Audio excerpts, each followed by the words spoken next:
we got some HBCU love to end this off right now. Who went to HBCU? I love that. I love that. I happen to go to Lincoln University, the Lincoln University, first HBCU. You know the vibes. Okay, Lincoln in the building. I didn't even know. And the speaker, I'm not going to introduce her yet, but she went to Howard University. HU in the building. Now oh wow, they move fast. I didn't know what was going on behind me. Now, we've been throwing around the term to bring it back down. Find the tech in you, find the tech in you, find the tech in you. Who can tell me, you could either grab the mic from me or just, scream it out. Who could tell me what they think that means? Anyone?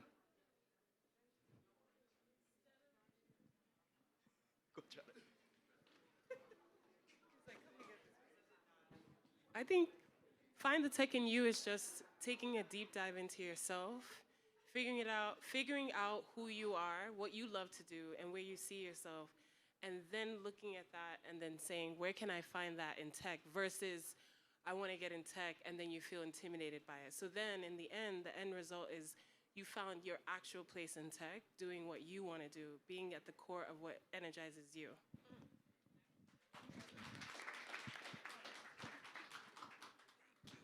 Pants too tight, can't move. I'm gonna be honest with y'all. But that answer was spot on. Finding the tech in you in a few words is finding what you're passionate about, finding what gets you going, deeper than just financial goals, deeper than just a job, because it's not a job, it's not a function, this is your life. So how can you utilize what you are passionate about and align that with your skill set and move the culture forward, move our community forward, move your people forward? And that is what the CEO of Empify and the Wealth Better Community app has done. So please, without further ado, show some love for Ashley M. Fox.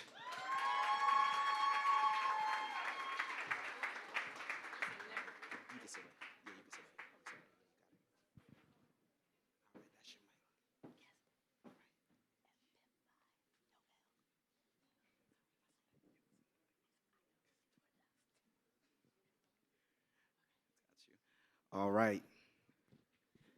So this is a one-on-one conversation. And how are you doing today, Sobra? I am doing well. How's everybody? All right. So how was your day? How was your drive in? So I woke up 5 o'clock. 5 in the morning? I had a 7:20 flight, so I got up a little early. I didn't want to miss it. And then I had to do an Instagram Live with Essence. Then I hopped in the car. It was traffic. Then I came here. I was running in my heels. And I made it. And she made it. Now that is a day, but that is hustle. That is, homegrown. That is hustle. That's 15 years of financial work. That's, work on Wall Street. So before we get into what you're doing now with Empify, let's talk about how was your experience on Wall Street?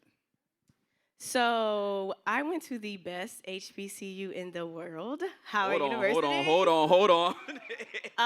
But to be honest, though, as a teenager in high school, I wanted to make a lot of money, and I needed to look good. And so I wanted to have the highest paying job, which at that time was engineering and finance. And I said, I want to work on Wall Street. I might as well work at the financial capital of the world, because that's where I make all the money.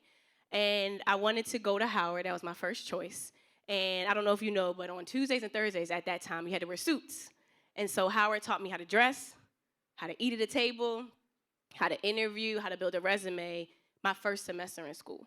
And I found out that Wall Street at the time paid $10,000 in the summer. I said, I need that job. So at Howard, I had 4 internships. And working on Wall Street gave me the energy of abundance. And so I graduated Howard in 2010, and I worked in asset management. And so my job was to work with individuals that made at least $25 million or more. And I saw everything from the insides of their bank accounts, where they invested, where they traveled, where they lived, how they avoided taxes. I saw everything. And I realized a couple things. One, I was around money all day, every day. So my level of what's possible is what I saw a billionaire obtain. But at the same time, I felt like, well, I deserve to be at the other end of the table, because I was the one working with a team of people to help them sustain their wealth. The thing is, when I would go back home to Philly, where I'm from, people thought, yeah. People thought I was rich. So by like 22, I'm making six figures. So I got the clothes, I got the bags, I'm traveling. But I'm like, this isn't money. My annual salary was what our clients would pay in their one of 200 mutual funds. And so I realized that I was playing too small and that I deserved to be on the other end of the table. Now, how? I had no idea. But I also felt like it was a mindset shift, right? It's not that the color of their skin is different, which it does play a role, but in my mind, it's like if I'm sitting here and I know more about your money than what you do, I'm just as qualified to be you.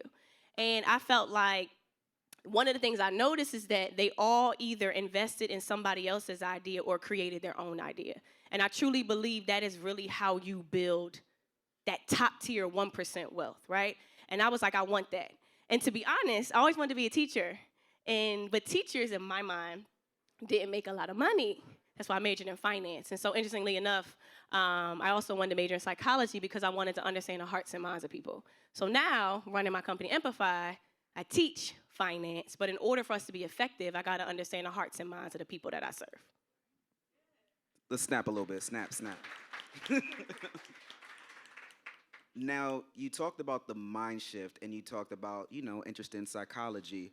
What did you suffer from any imposter syndrome, and how did you have to psychologically make your mind shift in order to be who you are today? So this is interesting because I thought about this with the woman who just asked a question. So I did, right? Because first things first, I told you that I wanted to make a lot of money, right? And when we chase money, first thing you have to realize is you're always going to find somebody that has more of it. So it's going to be a never-ending race. I remember I wanted my first $10,000. I wanted my first $100,000. Then I wanted my first million. Now I want $100 million. Then I want $1 billion, right? And so that was the first thing I realized, that I was chasing something that made me look good on the outside because I was broken on the inside. So Wall Street actually was pre-therapy, actually. And I realized that being the only black female on my floor, I thought I wasn't good enough before I even walked through the door. So I never had any bad experiences on Wall Street, but I went in thinking, I'm a female, I'm black, nobody likes me, I'm probably the lowest paid person on my floor, and I talked myself out of my own greatness so much that my performance review reflected my thought process about Ashley. So I actually wasn't even a good employee. I just made six figures because that's just what they pay you on Wall Street, but I could have made a lot more. But Ashley wasn't good enough for Ashley, so she couldn't show up as her best Ashley at her job. And so when I ended up leaving, everybody thought I was crazy because I was working with rich people, and they're like, you want to go work with people who don't have a lot of money? Because I felt like for something we use every day, why isn't it taught in our school system? Like, you shouldn't have to major in finance, work on Wall Street to get exposed to what I got exposed to. And so I said, I'm just going to figure this thing out. And I went from leading with my head to following my heart. Now, I quit. I had, I think, $30,000 when I quit. And I lost all of it in a matter of 4 months. Like, I got kicked out my apartment. I went back to Philly, slept on my parents' couch for 2 years. But in that moment, I hit rock bottom. And sometimes when you hit rock bottom, the only direction you can go is forward. And so in that moment, because I hit rock bottom, I saw what wealth looked like. So my level of expectation of Ashley was what I saw. And not everybody got to see what I saw. And so after building my business and losing everything, and it's like, how can I teach a subject around something I don't even have? But because I saw what I saw, there was hope for Ashley Marie Fox. And then I went to therapy. So when I went to therapy, that's when I realized, oh, baby girl, you didn't think you were good enough since you were a child. It just carried into your adulthood. And so I had to really unlearn this: you're black, you're a female, nobody's in finance, you're not smart. It's like, well, who told you that? Because this, Ashley, you put me in a Wall Street room, baby, I will run circles around people. But the level of confidence I have is different because I understood why I was broken in the first place. And so now, it still exists. Let me not even act like it doesn't exist. But I can hear the voice and say, hey, I know you're scared. We got this. But I couldn't hear that voice at that point in time on Wall Street because the dominant thought was, you're black, you're a female. And I think for everybody in the room, no matter where you are in your career, sometimes being the only black is a good thing. Because when I walk into a room, you're going to see this gold suit. You're going to see this, Ashley. You're going to see this beautiful black face. And I'm glad that I stand out because I don't want to look like everybody else. But I also am confident in who I am. And it took me a really long time to get there. But you here. Absolutely. That's it. So you touched on it a little bit. How did you land the pivot into having this successful businesses? Um, what do you define as successful? I mean, what do you define as successful? Because that's success. I mean, I'm still listen. I was crying the other day. Shoot. I would say, you know what's interesting, and this is in all honesty, like sometimes you have to borrow other people's belief in you. Because when you're doing something that, in particular for me, it's like, my family didn't graduate from college, right? I quit my job working with rich people to work in the prison system, to teach education to people who didn't have it. And it's like when you're trying to do something that the world has never seen, but they've been yearning for years, sometimes you have to lean on other people's belief in you.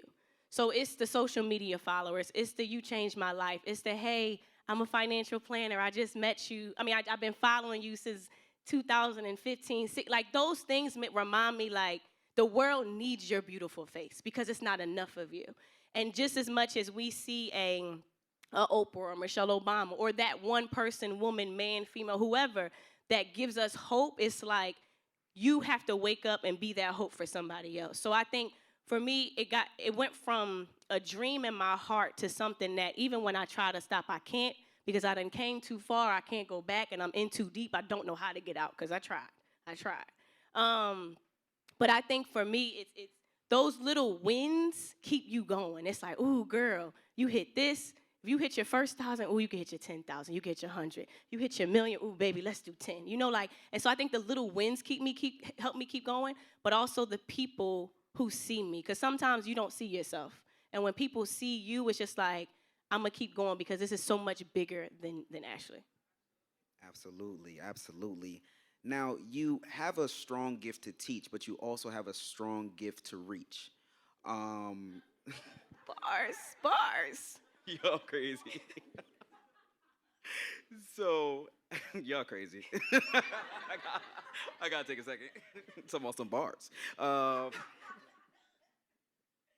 When you're spreading the good word of financial literacy, what are some some tactics that you've seen that have been successful when reaching communities that need to hear it the most?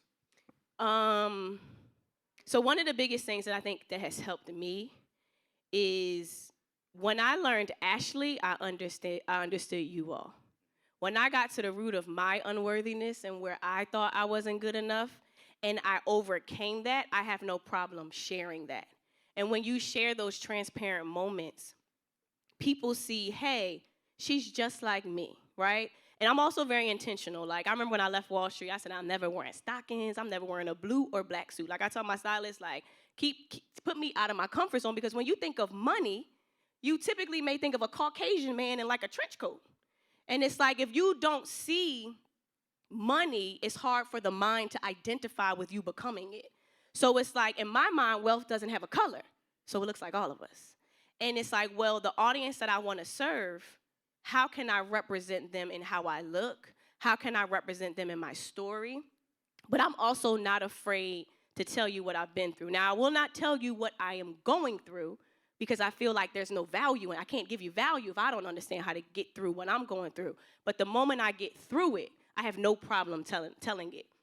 And I think Wall Street days, I use my clothes, my bags, I went to Howard University, I graduated with honors, I work at one of the best banks in the world. Like, I use that as an identifier because I didn't want you to see what was behind the material things that made me who I thought I was. And once you get good at removing the mask, it's like you're just gonna get Ashley. Like, I listen to trap music. Young Dolph is one of my favorite rappers. Like, Okay, like I can't, it's in, and I think it's freeing to just be you, because so often you think the world wants you to be a certain place or your job wants you to work a certain way, and it's just like, if it's meant to be, it's meant to be, and what's happening right now is happening to me, not for me. And I think I just let go of this mask. And when you let go of the mask, for me personally, people can feel that, people can see that. And I built my company, Empify, with that same energy, so I think it's infectious. Very infectious. Speaking of infectious, we're up here talking about the work that you do and how you know that it was not on you, it was in you to do this work for financial literacy. How can everyone in this audience kind of find that in themselves? Like, what do they need to do to be able to find in themselves what is in them and the way with the work they need to be doing? I think the first thing is getting very clear if you like the person in the mirror. Mm. Because if you don't like who you see in the mirror, and I was just talking about this when I was with Essence, there's this book called Mirror Work by Louise Hay. And it's like, she literally has you go through this 21-day exercise of talking in the mirror. And the first exercise is, I love you, Ashley, I really love you. You say it like 50 times. After a while, I started to cry. And I felt uncomfortable with the woman in the mirror, and I realized, oh, I have some work to do. But I feel like getting yourself into a space and knowing you, right? I think we look for love. We use external things like, I was an overachiever. That wasn't a great thing. That was a trauma because I felt like I was never good enough. So I had to achieve until I realized, well, what is it that you want? What makes you happy? Because back when I quit my job, entrepreneurship wasn't sexy. This is 2013. People thought I was crazy. And so now we live in this day and age where, like, social media makes you think that having a job is bad, right? Like, I run a FinTech startup. I'm hiring. You know, like, these are not my employees. This is my team. Like, teams win championships, not just the coach, not the owner of the team. And so it's recognizing, one, to turn off the internet because they make you feel like what you're doing is bad. Like, I went through quitting my job to losing my money to getting kicked out. I'm also 34 with no kids. I'm an auntie. I have a 5-year-old beautiful niece. But when I got stuff to do, I give my niece back. Some people have kids. And it's like you can't do those things. And it's like you shouldn't be shamed for doing what needs to happen. But I can tell you this. Those of you who definitely have aspirations of having a side hustle or a job, you have to use your current employer as your investor. Like, that money that you're making is consistent and it's reliable. I don't know if you know what it feels like to not know if your next check is coming or to hope your check is coming and it's delayed, right? And so it's getting good at recognizing the internet does not dictate your life. You dictate your freedom, though. And what brings you mental peace? Because entrepreneurship is not for everybody. Like, I'm literally almost 10 years in of not having a job, and it's like, I still cry. I still get scared. I still don't know what I'm doing. I'm still winging it, and that's not for everybody. And so it's about how can I add the most value where I am, and it's in the biggest and best place for me where I'm aligned with joy and happiness. And sometimes we don't know what happiness is because happiness to me was having a lot of money, traveling the world, and then I realized there's so much more to life. And so I would say turn off the internet, get good at learning who you are, and just think about, like, I always tell this to people, like, if you were to have $50,000 coming in every single month, what would you do? You got to do something, but what would you do that will bring you joy? And you could give me $100 million right now. I promise you I'll wake up every single day and run Empify.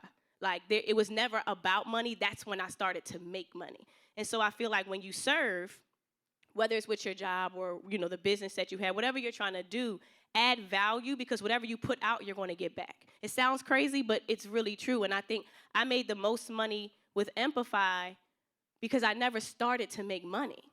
Like, I wanted to be able to give the world something that I knew they were asking for. I just felt like I was the only woman who could give it. And I'm going to repeat, turn the internet off because I don't like, entrepreneurship is not sexy. It's fulfilling, but it's like, I'm at a space now, like, if I get another customer service inquiry, something, like, it's just so many things. And it's like, at a job, like, you got a syllabus. Like, they give you a job description. In school, you get a syllabus. When you're an entrepreneur, you write your syllabus. And you don't know if you should go left, right, backwards, forwards. You're just figuring it out. And that's not for everybody. So I think it's get really good at what works for you and what you enjoy doing. Another banger. Now, I just want to ask you maybe 2 more questions, and then I want to leave more time for the Q&A. Now, you talked about serving. What is one hurdle that you've run into while attempting to serve through your work? I love you more than you love you. The fact that I have to convince you to invest your money, but you're more willing to give it away to a company that created a product or service for you, yet we complain about it. And that's not a lack of financial education. That's a lack of self-worth. Subconsciously, you're saying, these bills matter more than me. That my job matters more than me. And sometimes I find myself having to convince people that you're worthy, right? And I mean, part of it is we could blame the media. it's like our mind isn't able to differentiate. So I wouldn't even say I teach finance. Like, I literally have created a company that helps you unlearn what you have been told, how you have been raised, and what the media is embedding in your mind to then get you to recognize you define what you look like. You define who you are. It was one point in life and I was just like, you know what? I don't even know if I want my name to be Ashley because that was given to me. I didn't make that decision. You know, like, it's like, well, who do you want to be? And I think we let all these external things define us. And so, again, I feel like I got to speak life into the people that I serve because they don't believe. Like, it's like, think about it. We are more inclined to go take out debt. And let's be rational here. We've been taught to take out debt to pay for things we can't afford, which is why we go borrow. But we're scared and we'll talk ourselves out of doing things that give us our money the ability to grow. Because when you take out debt, it's decreasing your net worth. Investing gives you the ability to increase your net worth. And when you think about the conditioning around that's how we're supposed to live, it's like, well, who told you that story? The banking system. Who runs America? The banking system. If you didn't know that, I'm going to tell you right now. It's not the president, it's the Federal Reserve. They run the banking system. And so it's like sometimes I have to reprogram our thoughts to let you know who you can be and what you should be doing and kind of do that with you and guide you along that process. Thank you so much. And you touched on that you're hiring. Oh, yeah. So I want to just, throw the oop to my people. I do. Look, but listen. I was told by my team, I'm hiring the specialist. So I saw this thing on Instagram. When you start a business to build a 8- and 9-figure business, you go from being a generalist to a specialist. Anybody who's an entrepreneur, raise your hand if you got a business. Any of you generalists, like you do everything and you are I'm the admin, I'm the customer, I'm everything, right? But I'm now in a space where like, I can't physically be everybody. And it's like when you let go of being the generalist, you have to allow yourself to hire specialists. That's a fact. But it's like, how do you expect me to trust a specialist when I've been a specialist this whole time? So then you have trust issues with trusting it could get done.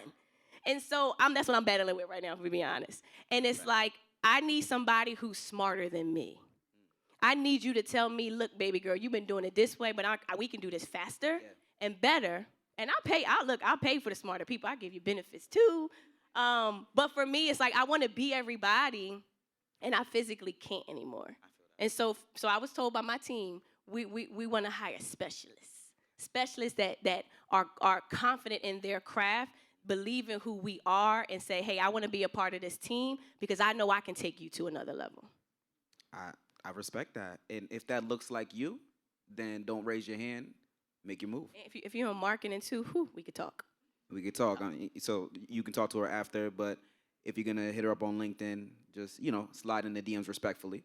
I respond to DMs. Not always on time, but you will get a response. There we go. And she's also right here. So thank you so much for all the gems you dropped. Now, do you have a few moments for a Q&A? I do. Okay. I'm here. You guys got me today. I ain't going nowhere. Oh, all right. She here. I'm here. All right. So we're going to pass it around for Q&A. Ayo is going to pass around the mic for Q&A. So we'll start right here. Right in the front. Thank you. Yes. Hi. My name is Journey. I'm a graphic web designer and brand strategist. And I've been truly trying to ask this question all day, but I see that it was definitely meant for you, Ashley. I appreciate how you touched on just the entire aspect of your life and how it's been and how business has impacted it. I want to ask, as an entrepreneur, I'm sorry, trigger alert, y'all. This is truly for everybody in the room. How do you approach radical rest and radical self-care while working in the industry, building a company, and trying to remain a balanced, beautiful Black woman? This is interesting. All right, so I'll tell you my life in phases because who I am today is a little bit different. So when I first started, I was a financial advisor as an entrepreneur. So I went from Wall Street, I quit, I was a financial advisor, built that business, realized I can only serve so many people as an advisor, taught in the school system and prison system, realized that in order to scale, I needed technology, to then building our Wealth Builders community platform, which is like the Netflix of finance, right? Now, financial advisor Ashley was pre-therapy. So she was crying every day. Then strong Ashley came, girl, you gotta run a business. You can't cry every day. So crying went from every day to every week, to every month, to never. But I was burying the sadness, right? Yeah. And so I was asked to go on TV like 2017. And I was like, okay. And so I went on. So you know how you look at a video or a picture of yourself and you try to find what's wrong? I didn't find anything wrong with my clip. And I said, ooh, I like this. Didn't sign up for this, but I like this. You're not gonna last if this is your life. Because I knew at that moment, I had become a writer for Forbes. I was doing all these things that I was a finance, I just wanted to teach. I didn't want to be famous, I didn't care. But I recognized the direction my life was going, and I said, you're not going to last. So I never had thoughts of suicide, but I had tons of anxiety, right? And so I said, okay, I don't know how to fix this, go to therapy. And so those of you who have thought to go to therapy or thinking about it, I give therapists 3 chances. If you can touch me and it's hit me somewhere, you're good. And my 3rd session with my first therapist, she made me cry. And remember, I hadn't cried for so long. I said, oh, you are good. Yes. And so I started to go to therapy. And that's when I started to get to the root of the unhappiness. And then I would say, 30-year-old Ashley came. And I was going through a lot, and I recognized a pattern all in my 20s because I was also that woman who was afraid of love, right? I figured I was just going to be a rich, strong woman and maybe get married. I just, I didn't know, but I recognized I was blocking out love because I was afraid of love. And I noticed a pattern with all the guys. And I learned this with therapy and just experiences. Traveled for 30 days for my 30th birthday, but I had this mental breakdown where I cried for 32 days straight.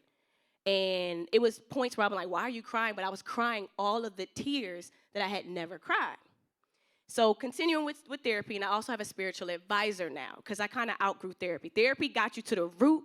My spiritual advisor, I'm not a religious person, but she kind of provides a solution outside of what you can see, hear, feel, taste, and touch, right? So I had her, and I was just constantly evolving, and I was reading a lot of books. So then fast forward to Ashley last year. So Ashley last year had become the version of Ashley she wanted to be as an advisor. And I'm like, okay, cool, but my cup is empty. So I'm still in Philly, built this business, and I'm like, this ain't it. This is not, I started to be too financy, and I'm like, I didn't come here to just be the finance girl. I came here to change the world. So I was confused, and at that point in my life, so many things, you ever felt like things have just been removed? Friends are being stripped out of your life, relationships, my body was rejecting food, I stopped drinking liquor, and all of this wasn't a conscious choice. It was forced out. So at this moment, I'm sad because I don't even know who Ashley is anymore. And she's yearning for more. Her cup is empty. So I'm like, I got to go fill my cup, but I don't know where. So I go on this Eat, Pray, Love type trip to Paris. And I booked a one-way ticket for $300, and I just cried every single day for about 2.5, 3 months. And then one day I'm like, I think I'm ready to go home. So I went home, and boom, fast forward a year later. The Ashley that I was afraid to be in Paris is the Ashley I am today. But the Ashley I am today can now see when my cup is empty. This Ashley has a personal trainer to physically make sure she's the best version of herself health-wise. This Ashley just hired an executive coach who's the coach to billionaires of publicly traded companies. This Ashley still has her spiritual advisor. This Ashley also wants to hire a business coach. So it's about getting really good at where you feel empty and finding support systems to help you fill that void. And so for me, I'm also not afraid to sit with my feelings. Because remember, I used to work through them, and now I sit. So if Ashley's sad, I'll cry, and I'll be there for her. If Ashley's angry, I allow her to, and this Ashley I'm talking about is I call my inner child, my little Ashley. She needs to be loved because maybe as a kid, you didn't have that support that you needed. And so I think there's not a moment or day where I don't matter. So when Ashley used to work herself to death and not sleep, oh no, I sleep, baby. I sleep because I know this is what I need to be, my best self, eat the best foods, work out, and not in an overachiever fashion like I used to, but in an alignment type of fashion. Because I'm here for something bigger. And it's like, if you're not eating right, well, what good are you to the world that you want to serve? And so I got good at putting Ashley first. But I started therapy in 2017. So we're talking about a good 5-6 years of I don't have a choice anymore, because I feel like the world is forcing me to love Ashley because you're here for something bigger. And I will pay top dollar for the best trainer, for the best coaches, for the best everything, because I feel like I'm worth it.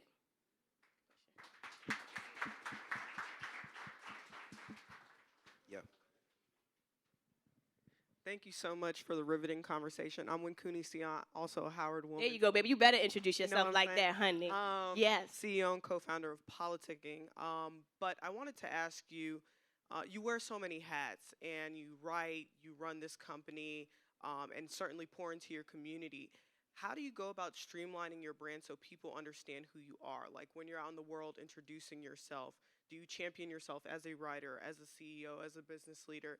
I sometimes struggle with trying to figure out how to describe myself to others, and I think when you have an amalgamation of skills, it can be challenging to figure out how to identify yourself. So I was wondering, basically, how do you package yourself as a product? Good question. I think over the years, first, so this is another honest truth. Last year, I was afraid of my light. So, like, when I was in Paris, it was as if I was afraid to become that next version of me. And I had to recognize, like, I want to be this person, but you're not living up to this standard, right? You're not operating in your light like you're the best. And one of my really good friends pretty much told me, you need to walk in your light. And it's like, okay, how do I do? She said, so I'm like, how do I do this? She's like, what's one thing you can do every day to walk into your light, right? So I said, I could post once a day on Instagram. And that, and this is the honest, I was scared because I knew how the world will receive me, but I don't know if I was ready to receive the world, and what if they didn't like me, right? And so I just got good at just being who I was. Like, if you want to talk about my, therapy, I'll talk about therapy. Like there is no definition of Ashley. I'm just this beautiful being. And whatever part of me you want to explore, I'm open to talking about it. Now, when I walk into a business room, hey, I'm Ashley Fox, CEO of Empify, a FinTech startup. But I think it's about who you're with and owning who you are. And I think don't spend so much time putting a narrative around who you are. I think spend more time being who you are. And when I started to do something, which was that, so ask yourself, what is that one thing I can do to step into my light, right? And it's gonna be scary, but just do it once a day. And so I went to Bali, and I came back, and I was like, I'm gonna post once a day on Instagram. I went viral 4 times this year, 4 times. Like, my following was probably like 30,000 in July. I'm at 220,000. And like, all I do is just post once a day. But I stopped giving the world what I thought they wanted, and I started to just be who I was. Like, you may want me to be sexy and like show my clothes, my cars, and it's like, but that doesn't make me who I am. That Ashley was 2010 Ashley. This Ashley is, I'm just gonna be regular. I'm just gonna be, and it feels so much better to just be who you are, not thinking somebody's trying to judge you. But what I was doing was walking in my light. And I was doing something that every day that scared me. And so for me, it's really about, I don't have it all figured out, and you're gonna know, but I honestly don't care if you know. Because I know I don't have it figured out, so I don't need you to tell me. But every day, I'm working to figure it out. And so I think if you make the commitment to be a better you every day, the words will start to come. Like, again, you're talking to somebody who's afraid to post on Instagram. Now I go missing on Instagram, people asking me, where are your videos? And it's like, oh, I didn't know you guys watched it. Like, but it's like, I actually enjoy doing it and make it fun. But if you make the commitment to be a better you're doing the best you can, and people have to accept that. So.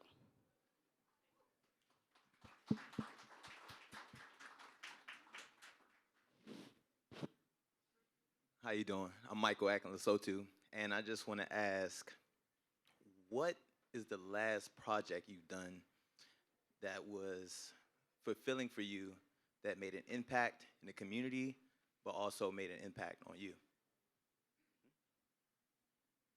You got to prepare me for these questions. My bad. The last project, right? Yep.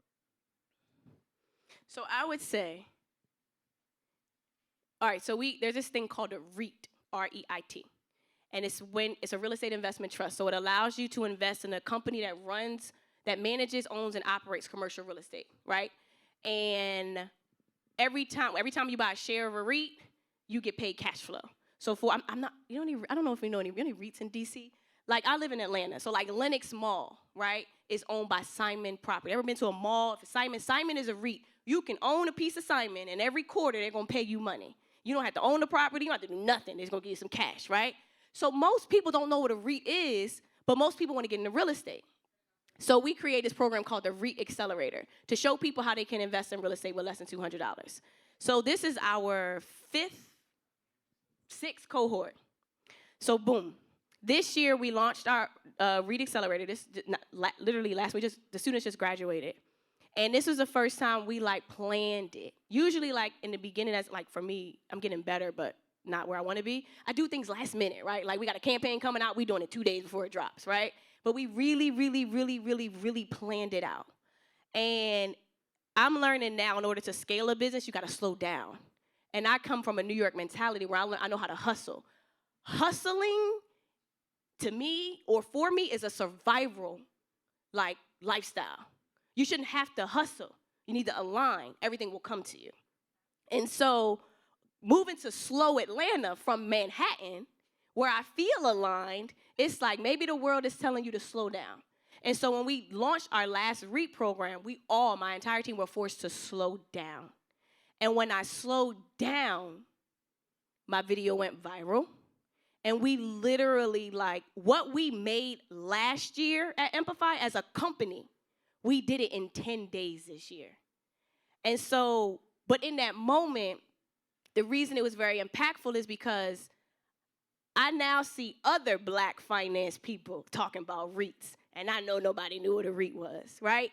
And it's really cool because now I got a community of people, the world, wanting to invest into something that the 1% have been doing. And we thought we couldn't get into real estate, and now we can without having credit or a lot of money to do it. So now I'm exposing the world to something that they never knew, introducing it in a way that they can receive it. And we're feeling the financial impact of it, the growth in our community, and it's exciting. So, like, for me, it's like, well, all I got to do is slow down. I still battle with that. But it's like when you slow down, baby, you can go faster. You can go wider, you can go stronger, you can have a bigger impact. And I think I still battle with that. And my fastness comes from feeling like I don't have. What if I don't do this and I lose money? It's just like, well, what if you're just chilling and like you're undefeated at life? There's nothing life has given you that you haven't overcome. So why are you going crazy? And so I would say that was it. And that was literally like a month ago. Love that. Just want to start off by saying thank you for coming out here to speak with us today. I'm Brandon. I go to the University of Maryland. And the question I have is, so something that's been emphasized like throughout the panel today with you is just like financial gain and money. And at times I feel as if even when I'm like applying to jobs, I'm in these like positions, I feel as if like sometimes even when the money's not coming in, how do you find ways to like still find that motivation to keep going? Because like I've been applying to jobs time and time again. Sometimes I'm rejected, and like I don't know. Sometimes it's just hard to really keep it going. At times I just want to like give up. So what do you say to that? So, couple things. I remember my spiritual advisor one day was like, "Ashley, what makes you happy?" And I was like, "Teaching kids, doing Empify." She's like, "No. What makes you happy that does not have a direct correlation to somebody else's happiness?" And I was like, "Ooh, I don't know." And then I realized it was my 5-year-old niece, and it's like R&B music. And so I think I'm a firm believer that what you think about, you bring about. So are you applying to jobs because there is no money, or you're applying to jobs because somebody deserves to have you at that company? Are you applying to jobs feeling like you're used to rejection, or you're applying to jobs knowing that if they reject me, that's their loss, but I bet you they'll come back, right? And so I think it's about shifting your mindset. And focusing on everything is happening to teach you something, right? Because a year from now, your life will be different, and you'll remember why all those companies told you no. So I would figure out what brings you joy that has nothing to do with applying jobs. I would figure out every day, how can I be better? how can I get feedback from the people who told me no, and just don't stop, right? Like, and sometimes too, like, you have to be your own cheerleader, and it's so interesting. And so when I pre-therapy, right, I would feel like nobody loved me, and then I learned how to love Ashley, and then I just felt like everybody loved me. And I feel like you gotta treat you how you want the world to treat you. So you want to find those people who give you that abundant feeling, right? Go to that hotel that has that luxury feel that makes you feel like I got this. Like, I used to do things like intentionally fly first class. I remember this one time I used to go when I was feeling like that. I remember I took a trip to New York. I walked all down Fifth Avenue. I done tried on every Rolex. I done customized it. I done went and tried on the shoes. And I was walking in like, these people don't know I don't have money, but I'm going to act like and operate like. And it's like, you got to walk like the person you want to become. So that job that you're applying for, who are you with that job? You got to act like that person right now. You can't, you're not going to be better with the job. You've already been great before the job. The job is going to take you to the next level, but that level, you're going to get there regardless, and maybe it's not that job, but you every day got to walk. And again, it's hard. So if you want to cry, and I'm also a fan of crying, so all my black men out here, if you better cry, release those feelings, okay? Yeah. But so if you want to cry, if you want to release those feelings, like, get good at accepting this ain't it, but something more is coming. And if it takes you a year, then let's do it. If it takes you 5 days, but life is not going to change until you change the way you see life. And that's really important.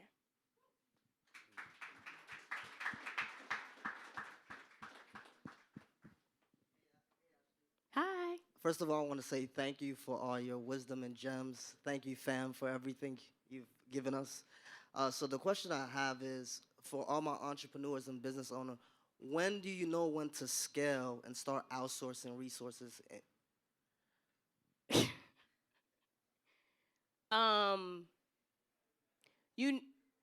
Okay, so I don't know the like actual technical answer to that, but I'm gonna just tell you the feeling that came up in my life. When you're in a scaling mode, when things are too much for you to handle, right?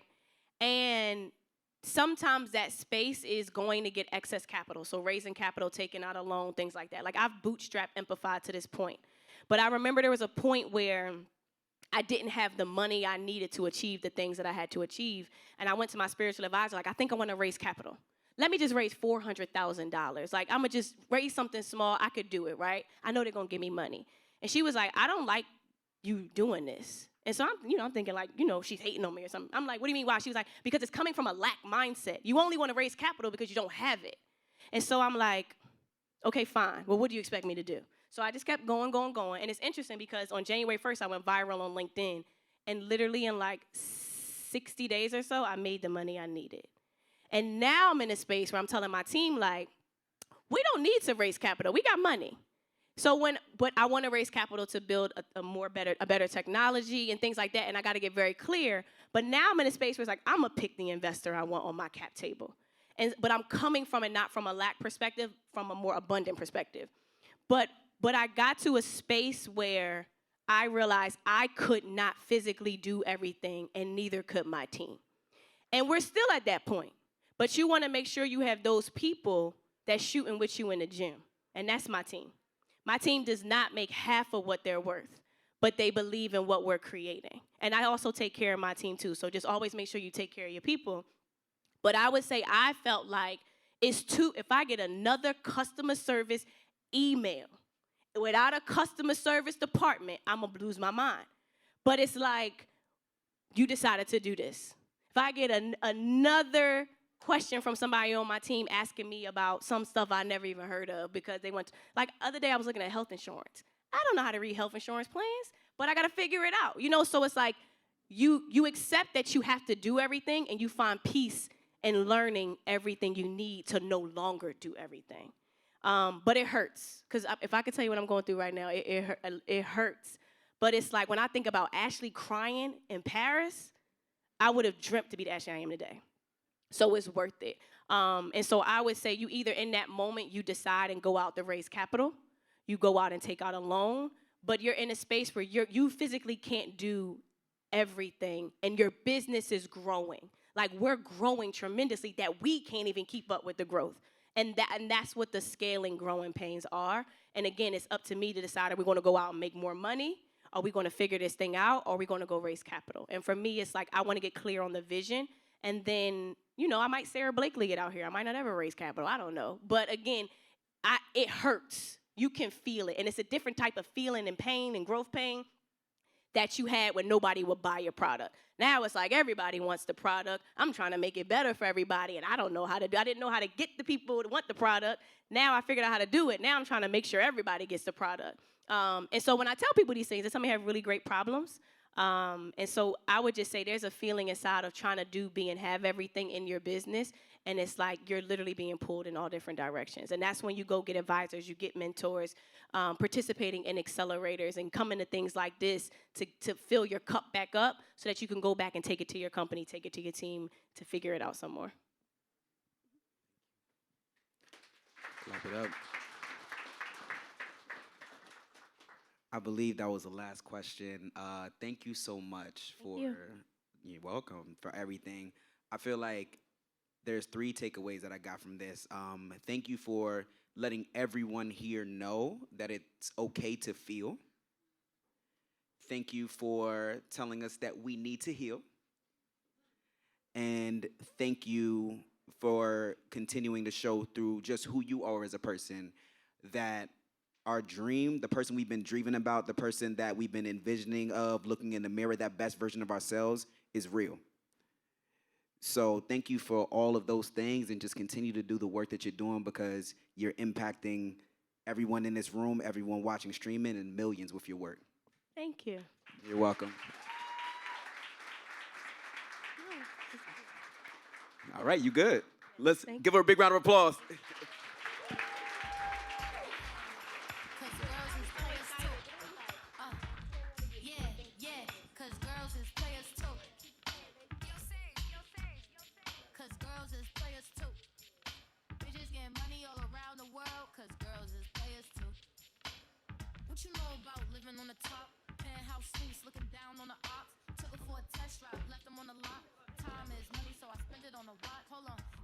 All right, y'all. So we are definitely closing right now. How did y'all enjoy the Thanksgiving conference?